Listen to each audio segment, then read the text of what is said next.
I don't really have a reference to what God is or a desire to long for it. I feel like I have to get desperate for it. You do have to get desperate for it. In a way, like God created this quality called passion, right? Like, it's not the olden day version of passion, which was usually pain. I'm talking about this really strong, passionate desire within us. Now, passion activates everything, like desire activates everything in God's universe, including God responding to you.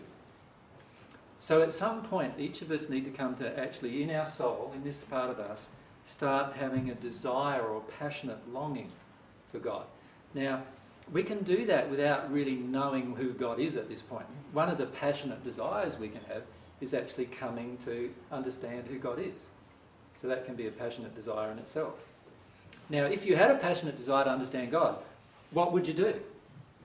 You would probably start reading lots of material about God, letting yourself feel as you're reading the material, what might resonates, what doesn't.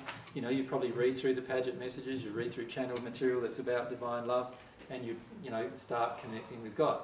Now, how many of you have attended these talks, and I know this is a pointed question, but how many of you have attended these talks, and I've talked about the Paget messages, and I've talked about the Robert James Lee's books in almost every talk, how many of you have ever read a word of them? Right? About half. So the other half of you need to ask yourself, are you really passionate?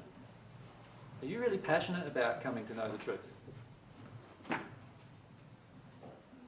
yet, I guess. How do you become passionate? How do you create a longing if it's just not there? It's a very good question. Yeah. And how many of you feel that you sort of like got an interest, but not, just like when you go home tomorrow, you'll get involved in your life and, it might come up again next week, or you might get an email from Grant and it'll come up then, or do you know what I mean? How many of you feel like that with your whole life with regard to spiritual development? How many of you feel like your spiritual development is your life? Right? So quite a few. Okay, that's really good. So how did you get from this one place to this other place? Pain. Pain. So for many of you it was pain. Do I need to experience pain to be passionate? No. But often what happens, for many people, as you can see in the audience, for many people, often what happens is they go through lots of pain first and then they realise they need to become passionate. So my suggestion is don't do that, if you can help it. Right? If you're not in a state of pain now, don't try and create one just to become passionate. The key is to start opening up yourself at the soul level. And you open up yourself at the soul level through desire. So it's only generating a longing in the soul that actually creates this opening up of the soul. And that's a longing for truth in the end. So I know you're here because you have a longing for truth. You want to know what the truth is. There's already a passion inside of you to know truth, right?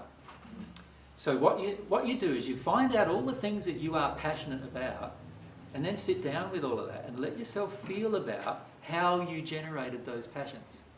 And in almost every case it was by you coming to know about it and then wanting to know more about it. And eventually that wanting to know more became a desire, and eventually it became a passionate desire. And that's how you generate passion in the end. So it doesn't come from apathy. We can't just sit down and wait for passion to enter us. You need to focus on that feeling of that wanting, reaching out for God or whatever. And reaching out for truth even if you don't believe God exists really at this point. Even the longing for reaching out for truth. Just say to God, look, I don't really believe you exist really, right? So be honest. I don't really believe you exist, but if you exist, bring me some truth, because that's the thing I'm really interested in, right? And see what happens. Start having a longing for that and see what happens. And in the end, you'll find God responding. And let yourself feel those responses that are going on. So how many of you are not firmly convinced God really exists? Right? Would there be quite a few? Yeah. Okay. So how do you ever know whether God exists? Well, firstly, this is where the truth sets you free. Right? It's not God setting you free even. It's the truth that sets you free, because when you start having a longing for truth, then all these other things come to you. So just try setting your intention. I want more truth in my life. I want truth in my personal life. I want truth in my emotions. I want truth about the universe. I want all of this to come to me, and I really want it, and I really want to start getting some passion about that. And then see what attraction happens after that. Just notice the next week what happens to you, what emotions are coming up, and you'll see there is a response. Right? And the key is then to build on that response that occurs. But if it's not pure from your heart, then there will be no response. So that's one of the laws of God, in fact.